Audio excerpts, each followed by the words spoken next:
watching these 90s movies, these years were the prime for movies. Prime. Yeah. Really like peak culture, peak American culture. Yeah. In the 20th century. It's just hit after hit after hit. It just seems like it is. And movie after movie after movie. This comes out at the same time Apollo 13 still in theaters, and it's crazy. No, but then I started thinking, like, what happened to Alicia Silverstone? I know right after this she was like, yeah, well, we're gonna have to get into that too. Oh, I know. What's funny too is that she's only like 43. Yeah, because she's super young. Because I mean, everyone in this is literally a teenager, right? Yeah. So and it's only 95. Yeah, no, less than 30 years ago. I have some thoughts about that too. Comparing it to like Mean Girls, when everybody's like in their 30s. You know what I mean? Yeah, right. Yeah, I think Rachel McAdams is literally like 27 in that or something. Yeah. Yeah. No, it makes a big difference. Brittany Murphy had to have a parent on set. Yeah. Because she was like, she looks 12 in this film. Yeah, she's 17, but she looks younger. Yeah. She doesn't look 17. Right. All right, let's actually start the podcast. I'll cut in somewhere there, and then I'll have to be like, as you know, I don't know how to start the podcast. We'll either start with just doing the podcast. As I've said repeatedly, that's probably the best option. But who knows? I'll figure it out one day. Or something along the lines of welcome to Late to the Movies. My name's Ben Holt, and this is a podcast where my friends and I get to fill in our movie blind spots each week.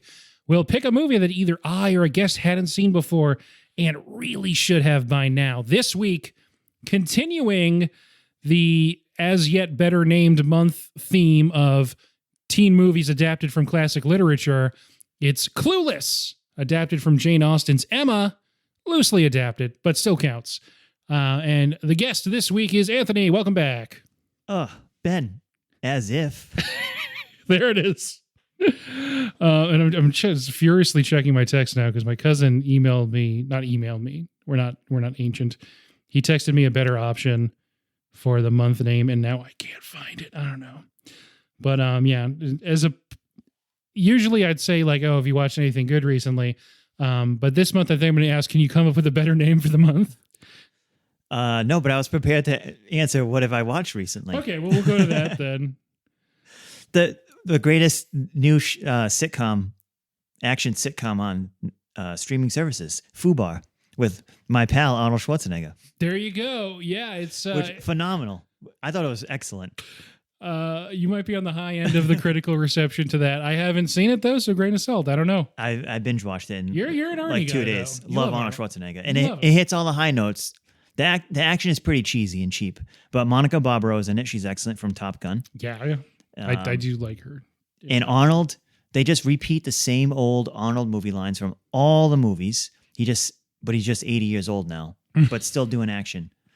And just an excellent supporting cast of characters. A real funny plot. They have great chemistry. Excellent. And surprisingly, Arnold's he's in the CIA, right? Obviously. Yeah. So of course. His ex-wife is played by the woman who was a lot of vagina in Austin Powers. And I'm looking at this lady. I'm like, who is that? I know who this woman is. The face looks so familiar. As a person who knows a lot of actor and actresses' names, I know exactly who you're talking about, but I don't know. Right. And I had to look her up. She's an Italian actress, but I was like, who is, I look it up. I'm like, oh my God. Yeah. I'll stay. They're in the jacuzzi, right? Yeah. How dare you break one before me? Sorry, I didn't know it was your turn. Yeah. It's good stuff. Great. That's another great film. So FUBAR, anything else? No, that's really okay. That's good. Yeah. I found the text. He said that it should be. He admits it's a stretch, but bad Spark Notes month. Oh, all right. Yeah. Which I can see what he's getting at. Yeah. Yeah, and listen, we'll keep trying to refine that, but for now, it's still teen movies adapted from classic literature. No, that's perfect. That's perfect. Yeah, I mean, it says what it says on the tin. That's simple to the point. Yeah. I've been watching a lot of stuff, and I watched season 3 of I Think You Should Leave. Oh yeah, I watched I skimmed through some of those episodes. Not bad. Yeah, it's really good. Yeah, I love that show. It's great every couple years to get another. I mean, the whole season is like an hour and 20 minutes. Right. Yeah, right. They're only 13-minute episodes. Right. Yeah. Which is great. You can really just get right through it. Yeah.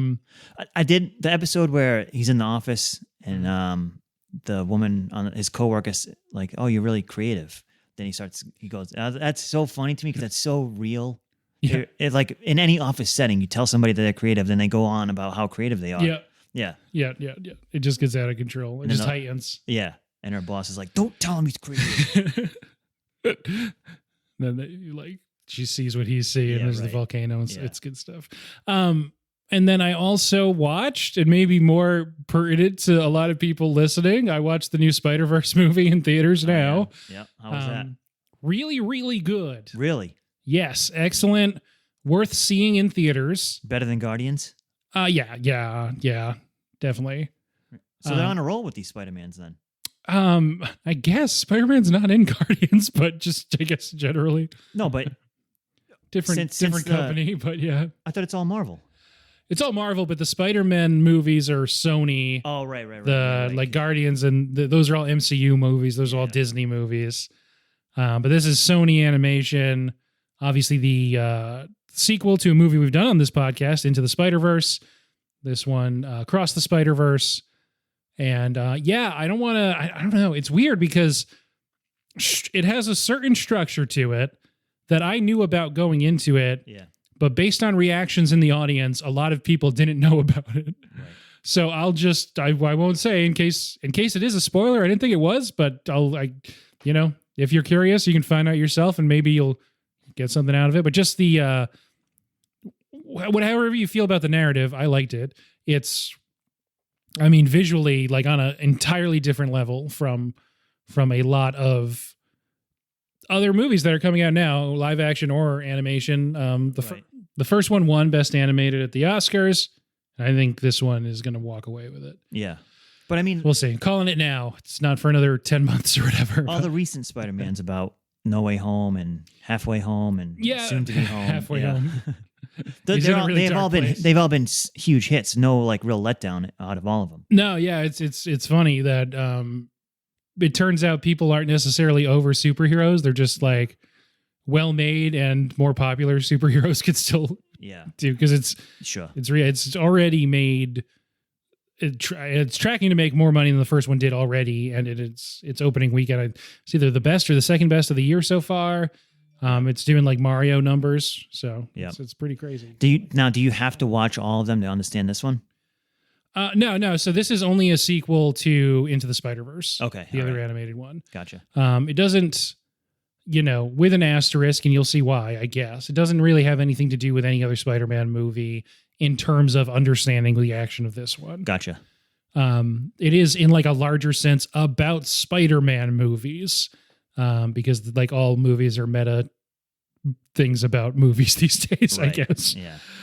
It's just the same script with different characters. Yeah. I don't want to give too much away, but it does some interesting stuff in that space. But nice. Just visually, it's just so stunning. Yeah. Really, really cool stuff. I'm waiting for. I'm looking forward to Extraction 2 when that comes out. Yeah, they put out a teaser for it where he's just like fighting in the prison yard. Yeah, looks. And Netflix has a funny promo with him and Arnold in an elevator together. Oh, nice. Yeah, it's very funny. Nice. Those are the main things that I've been watching recently. So let's talk about Clueless. Yeah, let's do it. 1995's Clueless, an iconic film, really one of the most quoted movies from the 90s. Sort of, typifying. I don't even know what you'd say. It's like when you think about 90s movies, just rolling with the homies. About Clueless, you're rolling with the homies.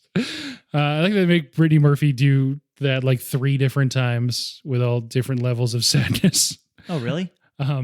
Just like the first time she does it, she's like happy. Right. Then she's sad about it. And then she's kind of making fun of it. Yeah.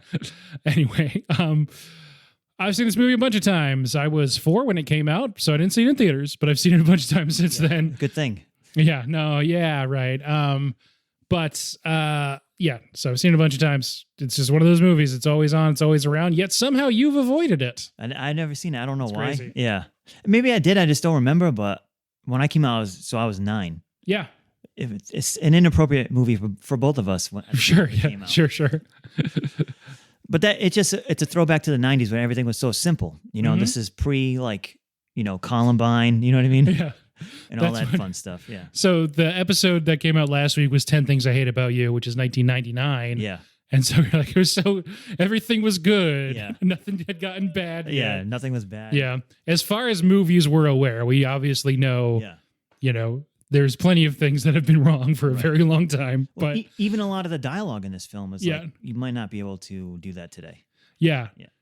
But just in terms of like culturally, it's like peak America. Right. Doesn't get better than this. The 90s. It really doesn't get better than the 90s. Yeah. At least according to people who were making these movies. But I do, so this is a good one. So this is an Amy Heckerling movie who we haven't talked about before. I'm trying to remember what theme it was. We almost did her debut, which is, as much as this is like a movie you think about when you think about 90s movies, her debut is Fast Times at Ridgemont High, which when you think about 80s movies, that's like the high school 80s movie that you're going to think about. Spicoli. Yeah, it was, I think we did Heathers instead. So one of the like 80s high school movies that you think about. So she writes and directs this movie, adapts it from Jane Austen's Emma, and she just kind of liked how positive the main character in that is. She had been sort of contracted to write a script that would appeal to kids. She wrote this. People were like, "Oh, it's got a lot of women in it, though. It's got a lot of girls. I don't know if people are going to like it." And then noted jerk Scott Rudin found it like 6 months later in whatever pile of scripts he was looking at and decided it was really good. Yep. And then there was a bidding war and Paramount won. It became this whole synergistic thing. Paramount also owns MTV. At least at the time, I don't know who owns what now. Yeah. So it makes synergy wise a lot of sense. Yeah. Isn't it Viacom? Or was it Viacom? I guess so. Yeah. And they all owned each other. I don't know who was the main parent at one point. But yeah, so just synergistically, it's primed this movie to become like the, teen obsession. It goes on to win and get nominated for a bunch of like MTV Movie Awards later that year. Yeah. So yeah, it's a hot commodity in Alicia Silverstone at the time. Yeah, she's she gets hired after Amy Heckerling sees her in the video for Aerosmith's "Crying." Filmed in Fall River, Massachusetts. Yeah, Abbey Grill. Yeah, right. You can eat there now. I think it's closed still. Yeah, it's mostly been closed. On and off. Yeah. You can look into the windows though. That's true. And be like, Steven Tyler was there. Yeah. In that stained glass window.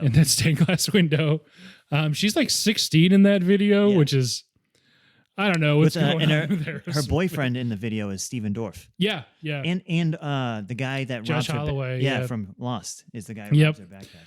Yeah. So all these people who are just like, that's what I'm saying. The 90s. The 90s. Everything's good. Nothing's bad. Nothing's corrupted. Yeah.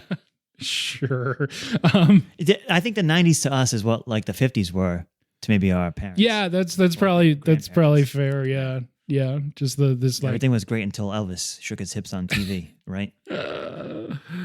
Oh man. I can't tell you how hard it was to stop myself from doing a run of Tom Hanks lines from the Elvis movie in his weird accent.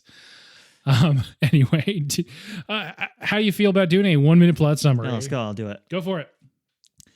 Named after great singers from the past, Cher and her best friend Dion are two popular it girls at their Beverly Hills high school. Despite being plagued by her unassuming ex-stepbrother, Josh, effortlessly negotiating and matchmaking her way out of everything, Cher gets her sights on a new clueless student, Ty, for a makeover as a new challenge. Cher fails at setting up Ty with popular hunk Elton, and things start to go downhill as Elton confesses his love for Cher, much to her disappointment. Ty becomes more popular than Cher, which forces Cher to re-examine her outlook on life as well as how she treats others. Cher realizes that she's the clueless one and oddly falls in love with her ex-stepbrother, Ant-Man. So we mentioned Alicia Silverstone. You mentioned Ant-Man. Paul Rudd's also in it. This is his first movie.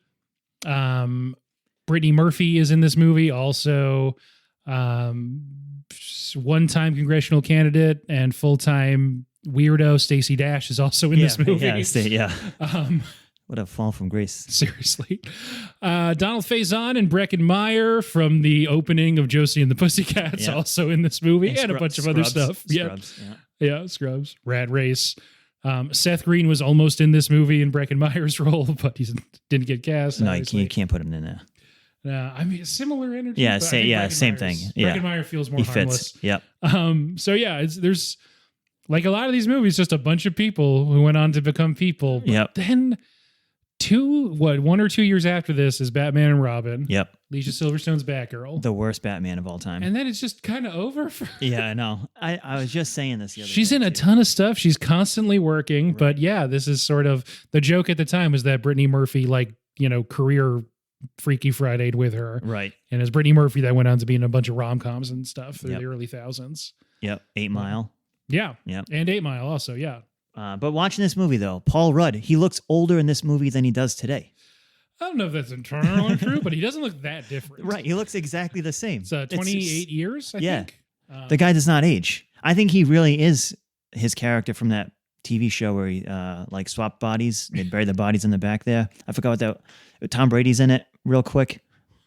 It was on Netflix. I don't think I know the show. Yes, it's Paul. I wanted to do a funny. I was going to say Friends because I thought that would be a funny based on that description. But yeah, I don't know. I have to look it up Sorry. later. Yeah, that's okay. Yeah. So Paul Rudd later this same year is in I think Halloween 5. He's in one of the weirdly high numbered Halloween sequels. Yeah, I think it's 5. And sorry if that's incorrect. And then I mean he's Paul Rudd now. right. He's the guy. Yeah, but in the early 2000s, role models and Yeah. Yeah. Right. Yeah, for sure. I mean, building that career Right. sort of one brick at a time. Yeah. Eventually, everyone's just like, we like seeing this guy Yeah. on screen, I Yeah. guess. Nice, easy face. Yep. He's in one of the best Tim and Eric sketches when he's on his computer looking at Oh yeah, tab yeah, and stuff. yeah. Yeah. What's the name of that sketch? I don't know the name of that sketch. It's like Office Man or something. Yeah, it's something like that. Yeah. That's mostly what he's known It's for. a great sketch. But yeah, I guess let's get into the plot a little bit. So it kicks off as every movie around this time was contractually obligated. There's a montage set to that Kids in America song. Yeah. A cover, by the Muffs. Yeah. Which I think that song, some version of it, is in any movie featuring people who are teenage or lower for like a 10-year period there. That I'll say that point to the end because the soundtrack to this film. Yeah. Iconic. A lot of Radiohead. Yep. Which I like. And Mighty Mighty Boss Tones show up too. But like you said, we'll save it. There's a voiceover kind of running throughout the whole movie. I'm kind of, depending on how it's used, hot and cold on voiceovers, but I think it actually works pretty well in this movie. Yeah. Because This movie you get follows so much of the character. Right. It's a simple format this movie really follows. Yeah. Yeah. So how familiar are you with Jane Austen's Emma? I never read it. Yeah, I haven't. I know everybody loves Jane Austen, so I mean, Yeah. sure. There's Great writer. There's a decent amount of similarities. I haven't read Emma. I've read other Jane Austen, I promise. Yeah. But not Emma. But I guess the general idea is it's kind of the same thing. It's this, about this young woman who's very single but loves doing matchmaking. Yeah. Has suitors. Yep. There's mixed signals. Ends up with everyone loves her, but this one guy who's kind of critical. Then they realize they have feelings for each other at the end after her friend says that she wants them to get together or whatever. That clarifies her own feelings. Yeah. All that Also stuff. super rich. I think everyone in that one is pretty much super rich. Okay. That's, everyone's doing okay in most of Jane Austen's novels. A gross generalization, and I apologize to English majors, but still. Anyway. So, we kick off. She's kind of doing the thing. This whole movie just sort of feels like a Rosetta Stone for like 90s quotes and lingo. And it's the Valley speak thing that they're doing. Yeah. But, Heckerling spent some time like observing Beverly Hills High School. Class just seeing how they act.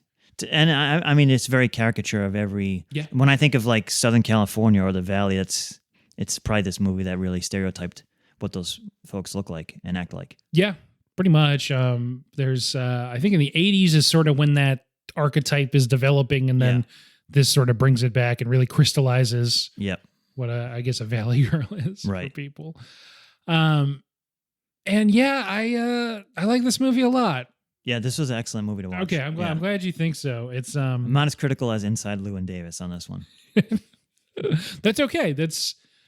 I think something that is, worthwhile to try and break down is the idea that movies like this aren't on the same level as movies about like sad older men. Right. So Yeah. Perfect. but I think the script in this is razor sharp. It's so good. Yeah. The dialogue is quick. Yeah. It's not over wordy. Yeah. The plot sort of sails right through. It's a nice quick movie too. It's only in like an hour and a half. Yep. I think 97 minutes, and there's perfect credits. Yep. Like a lot of songs in there. You gotta keep it moving. Yep. But she's upset that she gets the C. That sort of kicks off. Yes. Yeah. That's what I love her computer in the beginning though when she's picking out her fashion. That's like I was like, what is this? Windows 95? Awesome. you don't have one of those to pick out your outfit every day? I don't. Gotta get on it. I know. Slacking. That's sort of what kicks off stuff. Structurally, it's sort of hard to go A to B with the plot in this because it is sort of it wanders all around. Yeah. kind of meanders. Yeah. It's a little shaggy, but on purpose. Right. And that's coming from the adaptation too. So she does get a C in debate class, which kicks off her first matchmaking situation, at least in the movie, where she's trying to pair up the inimitable Wallace Shawn with another teacher. Right. So, Mrs. Geist. Yep. And that's good. And that does pay off. And eventually, and everyone's happy. It doesn't. All you needed was a good boink fest. Yeah, exactly. There's a thing that we kept coming back to in the last episode about 10 Things I Hate About You is that there's like this underlying kind of meanness to what's happening. Yeah. And even though Alicia Silverstone's character Cher in this movie is manipulating things, at least at the beginning, because it'll work out for her, it still isn't like necessarily mean. Right. No, she's coming at it from a good place, but it's kind of a cruel thing to do.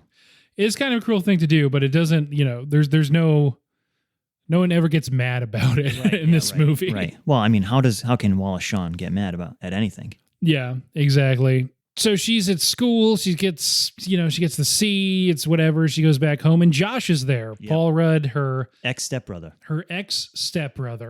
Yes. But this movie also has some dark undertones in like a 90s fashion because Wallace Shawn hands out the report cards, and Stoner Boy wants to jump out the window and commit suicide immediately. Oh, yeah, pretty much immediately. And he says, "Let's not commit suicide until next period." Yeah, can we postpone the suicide attempts or whatever he's doing? And I was like, damn, right off the bat. Yeah, it is pretty messed up. It just goes there immediately. You're not wrong. He's on a break from college, is Josh. Yeah. Paul Rudd. Yep. So he's 26 in this film. Yeah. He's still tight with his former stepdad. Yep. Played by Dan Hedaya.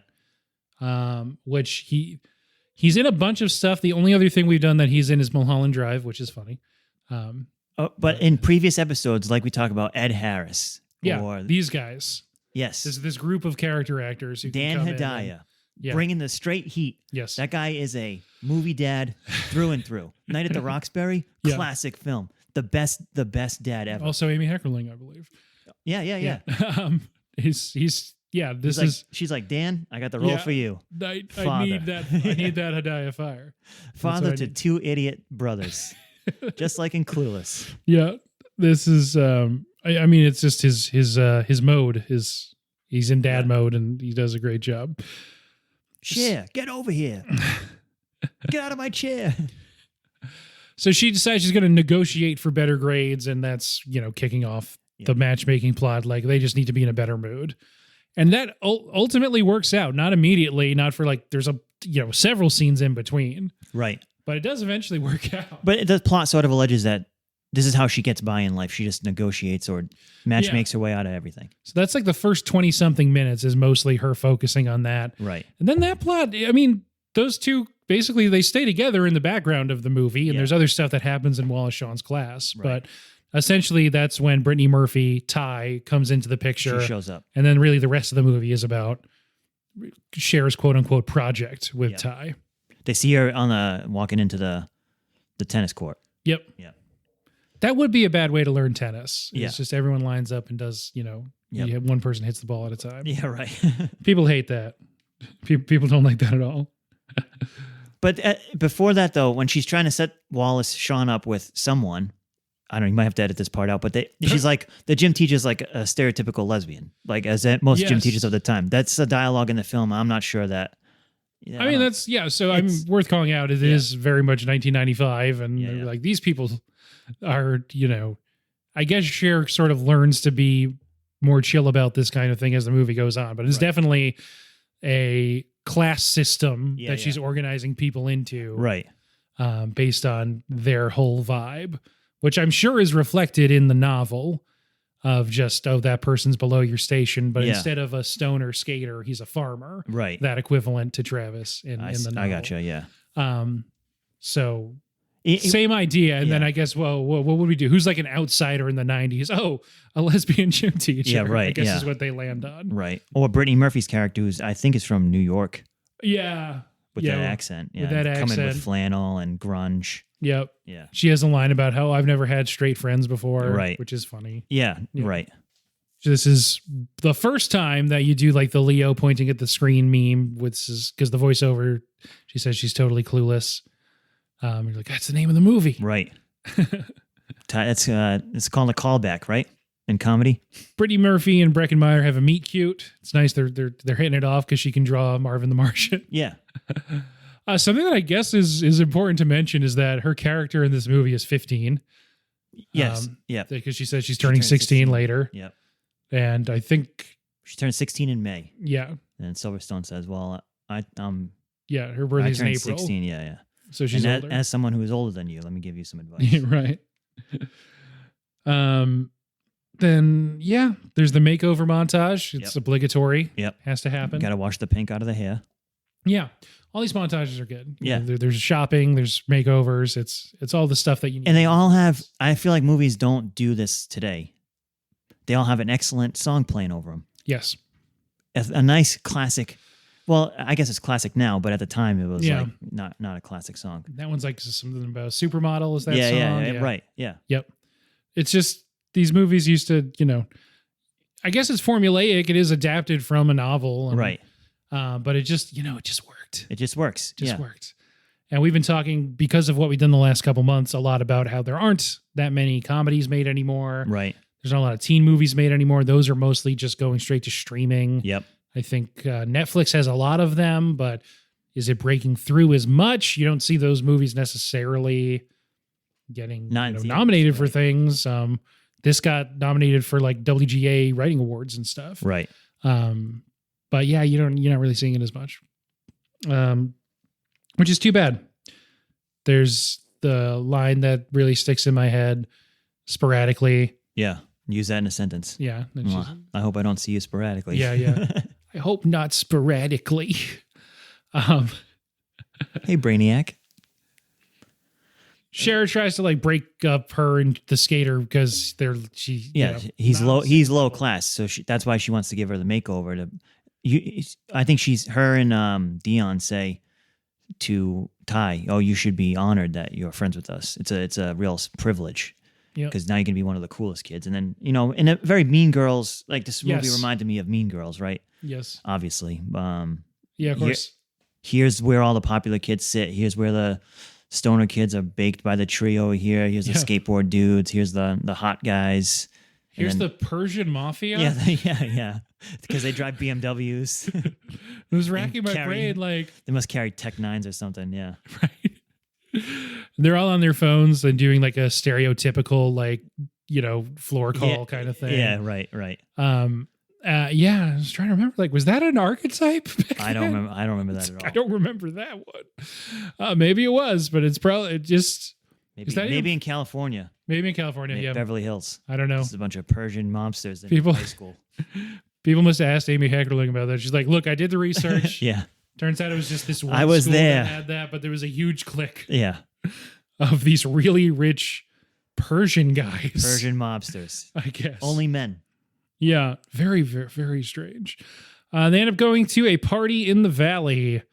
So it's fine. Yeah. It's kind of a house party that the night goes on a little too long and stuff turns sideways. If you have a teen movie, there must be a house party. Yes. It's one and the same. Everyone's dancing to the song "Rollin' with the Homies." Yeah. R.I.P. Coolio. A lot of death in this movie. A lot of R.I.P.s. Is Coolio dead? Yeah, he's dead. I didn't know that.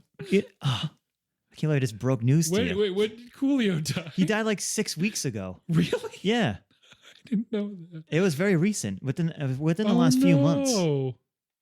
January. Maybe I did know that. Yeah, last September. September. I was way He's off. only 59. Yeah, he was wicked young. Yeah. Then they're at the house party. Donald Faison shaving his head. Yeah. There's a lot of I stuff think his going character is good in this film. He's Yeah, a I like good him a lot. like comedic relief.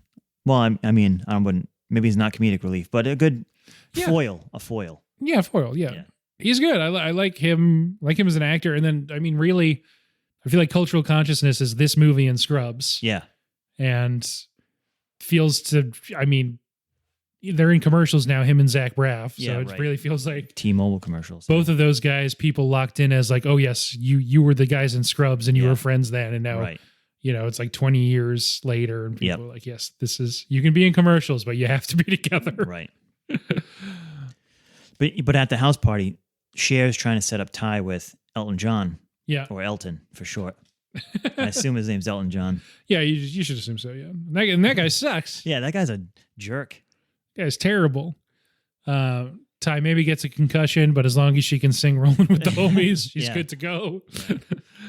And then, it just kind of, it's not a good party, it turns out. Cher's sort of like not having a good time. She wants to leave. And then the obvious like high school style setup of who's going to drive who home. Right. She sort of is trying to manipulate it in a certain way that Ty gets to go home with Elton, but it doesn't work out that way. No, right. Cher goes home with him. He makes a move on her. And she's like, as if. Yeah. No way. And then he just like kind of leaves her at a liquor store. Right. And then she gets mugged immediately. She had to rob at gunpoint. Immediately. What teen movies you getting robbed at gunpoint nowadays? No way you can. No, probably not. And then, overkill too. Like that guy didn't need a gun. No, right. Yeah.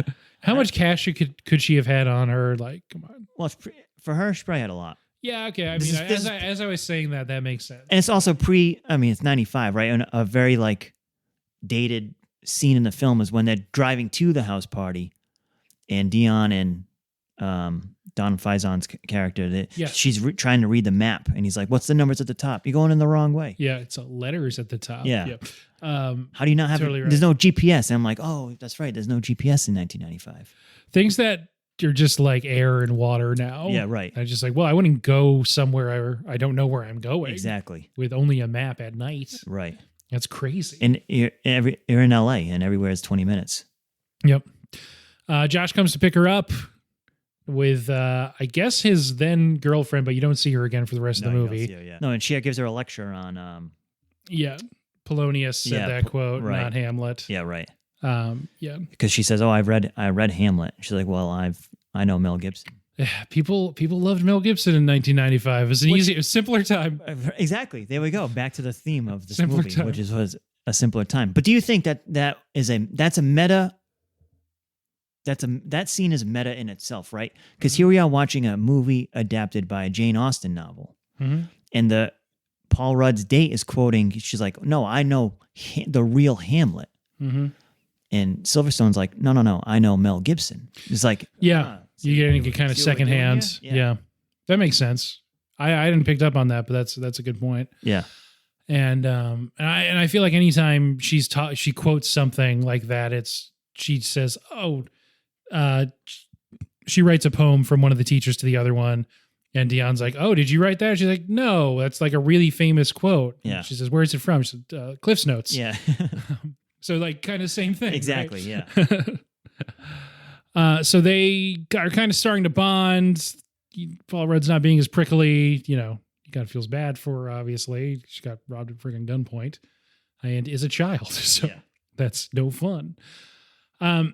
Then they are trying to make Ty feel better, her and Dion, so they take her out to eat. Yep. It turns out both Dion and Cher are virgins. And then there's, before Christian enters the classroom at school, there's a good line that I like, that searching for a boy in high school is as useless as searching for meaning in a Pauly Shore movie. Yes. So again, very 90s, but funny. Although maybe we could learn a little bit from Encino Man. Maybe.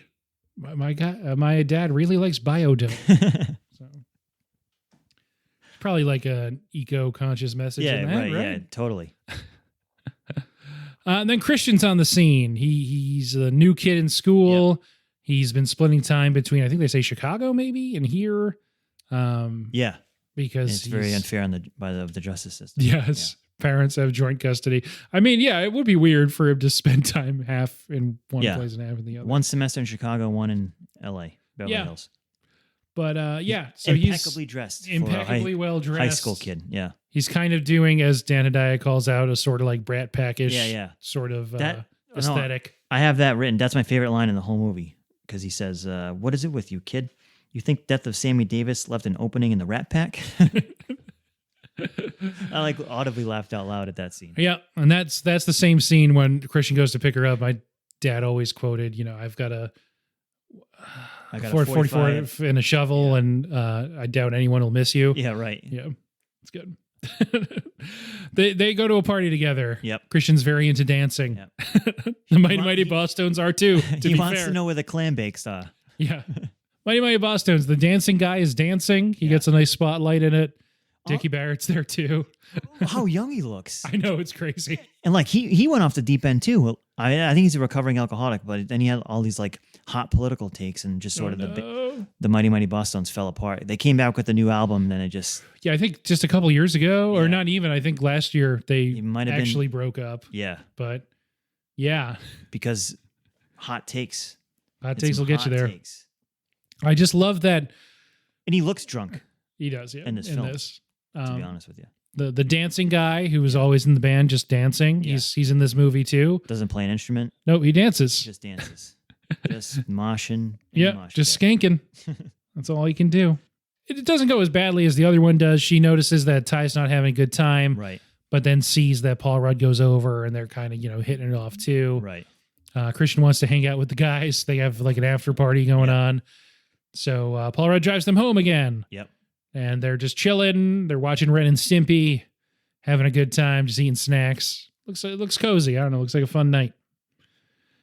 Simpler times, They get a bunch of takeout, bring it home. She won't let Dan Hedaya eat anything with red meat. Right. Yeah. But the thing is, though, is that when she's earlier in the film, she's giving advice to Ty of, don't look at him too quickly. Pretend to be talking to somebody else. Yeah. Always leave him hanging. Make sure that he, always coming back for more. And then so Josh at the dance, she thinks that he feels bad for Ty, so she gets jealous on her own words of wisdom. Yes, because now she sees him having fun with her, and she's having fun with him, so she gets very jealous. Yes, and that's when she realizes, oh crap, this guy, even though he's my ex-stepbrother, I really like him. Yeah, I mean, it's a while until she really gets to that realization. Yeah, but you can see it. It's cooking. The wheels are turning. Yeah, the wheels are turning for sure. The next day, Christian calls her, which she's surprised because boys never call the day they say they will. Right. And then he says he's going to come over with some videos. And, some mixed signals. She reads some of them wrong, but for teenagers, it is crazy that he brought Spartacus. Yeah. That's a weird choice. Yeah. It's funny that she says, with naivete, he had a thing for Tony Curtis. Yeah, right. But even so, just crazy choice in context to bring Spartacus over for a fun hangout. Didn't she call it Sporadicus? Yeah, Sporadicus. Also a very famous quote from this movie. Right. Sporadicus. She's trying to put the moves on him, and he's clearly not interested. Yeah, and then he realizes what's going on. He's like, I'm real tired. I gotta go. Which then leads to the scene. But that's kind of unfortunate because he was a little bit leading her on because he made her she gave him a kiss on the cheek, and I don't really blame her too much for that one. It's just sort of his weird retro vibe that includes hitting on ladies as an aesthetic, right? Without actually meaning it, I guess. Right. And so the next day they're in a car, just her with Stacey Dash and Donald Faison. Yep. And then he says a bunch of things that are probably not the way you refer to gay people today. Right. Well, he's teaching Dion how to drive. Yes. And she accidentally goes on the freeway. Yep. She goes on the freeway. When realizing that Christian's gay, Cher says, I'm totally bugging. Yeah. which is a phrase I say I'm totally to bugging. myself a lot. I'm like totally, oh my God, I'm totally bugging. Yeah. Yeah, they get on the freeway. It's briefly a horror movie about driving on the freeway. Just drive a little faster. It's not that difficult. No, it's difficult. LA though, they're crazy out there on the roads. The most surprising part about that whole scene, they're driving on the freeway. There's no traffic. Free flowing in LA. No Seriously? chance. No chance. It's after school. Maybe it's in like a pocket of like 3 to 3:30 p.m. Maybe I don't know. It's always bad in LA. I've never driven there. Yeah. Apparently, it's always bad. I don't know. Always bad. But in 1995, things were simpler. Yeah, less there was cars less on the road. traffic. Yeah. It's like there's Less like cars and trucks on the road. 20% less cars, but a lot of trucks were finding them in this particular scene, and motorcycles and old women flipping them off. Like the Hell's Angels. Yeah. Yeah. She's going to get held at gunpoint again. Yeah, exactly. After all this, she realizes that she does, she sees the special relationship that Dion has with her boyfriend, and decides she really does want a boyfriend herself too. Yep. Her and Christian stay friends. They're shopping together. They see Ty hanging out with some dudes who dangle her over the railing. Yeah. On the Just second floor of a randomly, mall. like, haha. Not a funny joke. Messed up. It's like they're like Batman holding like the Joker off the tower. And that's kind of it for Christian in the movie. That's it. He disappears. He pretty much disappears from here. Once he's no longer like a target for her romantically, I guess you just assume they're hanging out in the background. Yeah. The movie They're is friends. spending time on that. Yeah. I think the movie covers kind of not an explicitly defined amount of time. Right. But it seems like it's a while. It's at least a few months, I think. I think it is, yeah. There's no like big ultimate prom scene or anything. No, you don't necessarily get the impression that it's the end of the school year at the end. It seems like it's the start of the second semester. Yeah. I think that's the end of the first semester and the start of the second. Yeah, right, exactly. If you want to take as gospel that Christian was only going to be there for the second semester. Right. Then there's that changeover a little less than halfway through, I think. And then stuff starts going bad for her. This near-death experience for Ty has turned her into the most popular girl in school. Right. Even though Cher was actually held at gunpoint and mugged. Right. No one cares about that. No one cares about her. Nope. And there's some words exchanged. Some mean stuff is said. And this is after though she goes and fails her driving test. Yes, she goes and fails her driving test, and she tries to negotiate her way out of that one. But that's a pretty famous scene too, with her, almost running over the bike. Yeah, and hitting all the parked cars. Yeah, right. Yep. And then she can't negotiate herself. As far as you're concerned, I'm the messiah of the DMV. Girly, as far as you're concerned, I'm the messiah of the DMV. And that is how anyone who works at a DMV. Oh yeah, that's the vibe they have. Oh, 100%. They do not want to be there. Yeah. She gets back home after failing. Ty and Josh are hanging out. And Ty's like, add an insult to injury. Yes. Ty's like, you got to set me up with Josh. Yep. And she's kind of like, I don't see you guys meshing. Yep. Then they have a falling out. Ty says, you're a virgin, you can't drive. Right. And leaves. Yep. It's really hurt Ty. Yep. It did. Cher goes on her sort of like vision quest through Rodeo Drive. Yeah, right. And just shopping. Goes shopping and then has a slow realization that she's in love with Josh. Yeah. Fountain goes off in the background. I thought of that scene as like she had the realization that she is the clueless one. Yes. Yeah. She calls herself clueless in here, I think, too. She's watching the news with Josh on the couch. And there's something about Bosnia, and she's like, "Oh, I thought they made peace in the middle." She doesn't know how to act around him anymore, so she's trying to be like earlier in the movie. He had like turned off whatever MTV show she was watching to throw on the news. Yep. And now she's trying to like be, seem more mature or just into the things that he's into, and she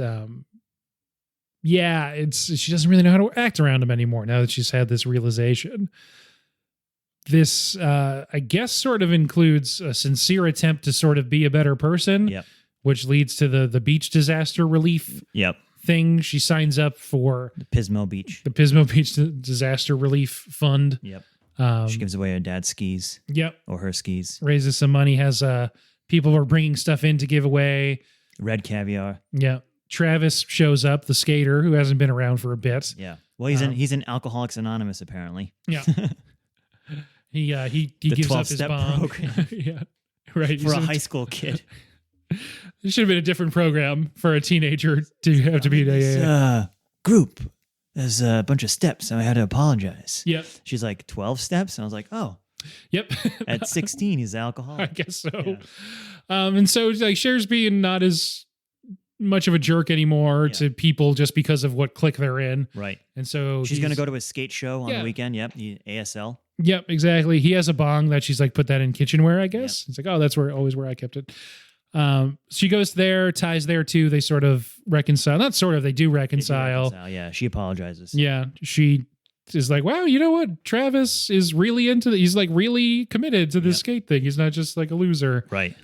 And that's at the time when that stuff's becoming super popular. That's you got Tony Hawk, you got the X Games, right? So yeah. So it's being seen as like a legit thing, not just losers are doing it. Right. She's back home. There's a big case that her dad's been working on that she accidentally threw out some papers for. Yeah. So some guy who's, I think, only in this scene yells at her and Josh Playing comes footsie. to her defense. Yeah. Yeah. But accuses them of doing what they were doing he was correct. Yeah. And he gets upset because he knows it's true. Yeah, exactly. But I have an interesting question for you. What case do you think he's working on? I have an idea. 95? Yeah. I don't know. What do you think? O.J. Simpson. I was going to say, do you think it's OJ? Yeah, 100%. I think this is like he's. You think this is John Travolta's character from? It's what's his face? He's Kardashian. It's not the murder case. It's the civil suit case. Okay. Because she should have more sisters then. No, yeah, sure, but because in the beginning of the film, when Josh first shows up, she has the line that says, "Actually, Kato, that's exactly what it means," and that's an OJ reference because Kato is the guy that's sort of just hanging around the OJ house during the night of the murders. Yeah. So when all of a sudden there's this massive case, I'm like, there is a Kato Kalin reference that I couldn't really place. This is the OJ case that he's working on. I mean, Dan Hedaya does kind of look like Robert Kardashian. That's what I'm saying. I'm telling you, it's the OJ case. Yeah, could it's be. the right time frame for it. That's 94. That's my conspiracy theory. I like that headcanon. Let's go with that. So they're working on the OJ case. Yeah. They're tracing all the phone calls that OJ's making to Nicole. You know what I mean? And to the There's something about September 3rd and something about August. Yep. And I wonder if those were important. Telling you. Yeah. I'm gonna go back and do some research on some OJ dates. And if September 3rd and August line up, I solved the mystery. Do your own research as always.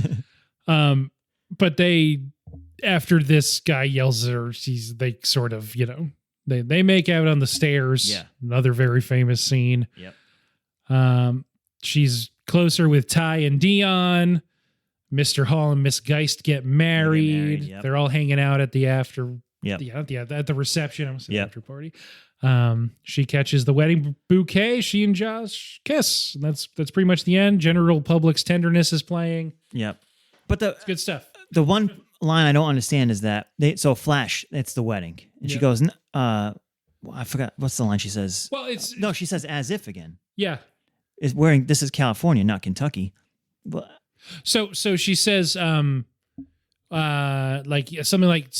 to the effect of, oh, and you can guess what happened next. Yeah. And it flashes and it's briefly, I don't know if it's actually Paul Rudd, but it's someone that's like a younger man with all their hair. Yeah. That's the groom. And then the bride's wearing a veil. You can't really tell who it is. Right. And so the implication is, oh, you know what happens next? And then it's people getting married. Yep. But then she's like, oh, come on, it's not Kentucky because she's 15 or 16. And also making out with her stepbrother. Okay, so we're at the end of the movie. We can talk about that now. Was that weird for you? Because that's something that obviously has been... That's a little weird of a plot that I think gets, overlooked. If you revisit she does explicitly say, like, you're not my brother. Yeah. Earlier, they were briefly step siblings, but their parents are no longer married to each other. Because Dan Hedaya says you divorce wives, not stepchildren. Yeah. So wouldn't that still make them be step brother and sister? I feel like, I wasn't by that there. logic. I wasn't there at the time, but pretty much the conversation around this movie, to my knowledge, has always included it's weird that that's part of the movie. Yeah, it is weird. And we were talking a lot in the last episode, 10 Things I Hate About You, that what it inherits from Taming of the Shrew leads to this sort of uneasiness, this kind of dissonance, this sort of cruelty that it has to be present even if you try and make it fun. Yeah. And that's just part of, that's the price of admission for adapting this thing. And you would think that something that strange is maybe, that must just be in the original text, but it's not. Yeah. That's an invention Heckerling for this movie. wrote it in. In the book, it's her sister's husband's brother. So it's her brother-in-law's brother. Fine. Yeah, especially in the 1800s. Yeah. Wouldn't necessarily say common, but certainly nothing people would have, been weirded out by. Right. Why can't it be something like that in this film? It is a little weird that it's her ex-stepbrother. That's a little weird. It's a little strange. Yeah. I guess how else do you get an olderish but still young guy in the orbit? I guess maybe, and that was just the most elegant solve they could come up with. Yeah, I guess so. But if she had maybe they didn't want her to have a sibling. Maybe they tried out some of those theories. Yeah, didn't work. If it was her sister's husband's brother, fine. Not some like random ex-stepbrother who still comes over for dinner randomly and wants to be an environmental lawyer. Yeah. That plot was very weird. That was really odd. He was very, she even literally says at one point, like, you're very freshman psychology major. Yeah. And he says, I'm not a psychology major. And he says, I don't even take psychology. Right. But that's the vibe. It's, Yeah. It's this guy who's Freudian. He's in his first semester at college, and now he has an Amnesty International t-shirt, and he's really into watching the news because he wants to know what's going on. Yeah. He's older and more mature. Yeah. Yeah. I don't really have a good answer for you on that. It's strange. It doesn't ruin the movie for me. It is a little weird, but it's still a great film. I think they go so far out of their way to be like, we're not related. Yeah, we don't consider each other relatives. Yeah. No one else does either. Right. He is divorced, from his mother. So. Right, yeah. But it is odd that you would not think of a different way to incorporate this guy. I'm not a screenwriter. Maybe there just wasn't a better way they thought of. And maybe introducing a sister or a brother would be that'd just be an added layer in another character. Maybe added 20 minutes to the movie. So, why doesn't she have like a much older sister? Yeah. And that sister's husband has a much younger brother that's around her age. Yeah. Then, I don't know. That's just whatever. It is what it is. Or instead of her mom dying from liposuction surgery, it was maybe her older sister died, and that's her widowed husband. Yeah. And he falls in love with the younger sister. I don't know. Well, Clueless too. So then you just get into age weirdness. Yeah, that's I don't true. know. Yeah. I don't know. Because I don't know. Anyway. So cast wise, we already said that Alicia Silverstone, Amy Heckerling had seen in the video for Crying. She's in 3 Aerosmith videos. Yeah. And they also, when it was still in development at Fox, the executives suggested Alicia Witt, Kerry Russell, Gwyneth Paltrow, and Angelina Jolie. Heckerling even met with Reese Witherspoon. Kerry Russell, I think, would have been a good choice. Yeah. It eventually gets made by Paramount, so I don't know if and then you couldn't have those people, but I think... Yeah.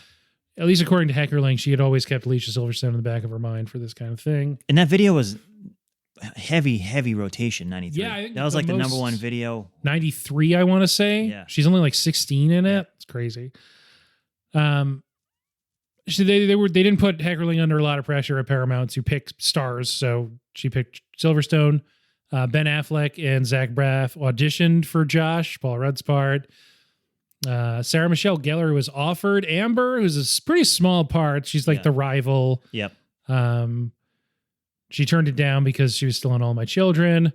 Zoe Deschanel auditioned for the role as well. Didn't get it. Yep. A theme lately, I think, also in Josie and the Pussycats, Zoe Deschanel auditioned and didn't get that either. She wouldn't have been the right fit for that. She's too nice.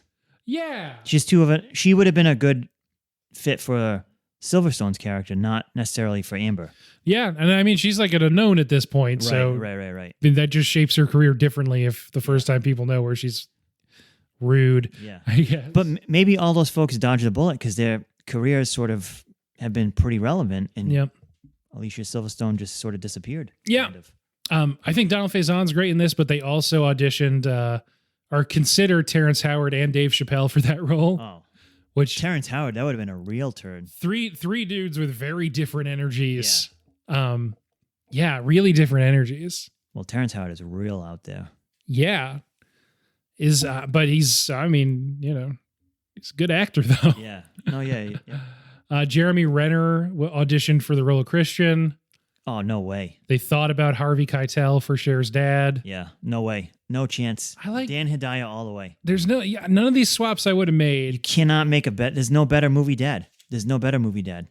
Wallace Shawn's based on a real teacher. That feels right. Yeah. He does have a very teachery vibe. He was a teacher also. Yeah. So he drew on that experience. Yeah. Chasing Tony Montana down around in The Princess Bride. We didn't talk about it a ton, but the fashion in this movie is also a big part of its cultural footprint. Yeah.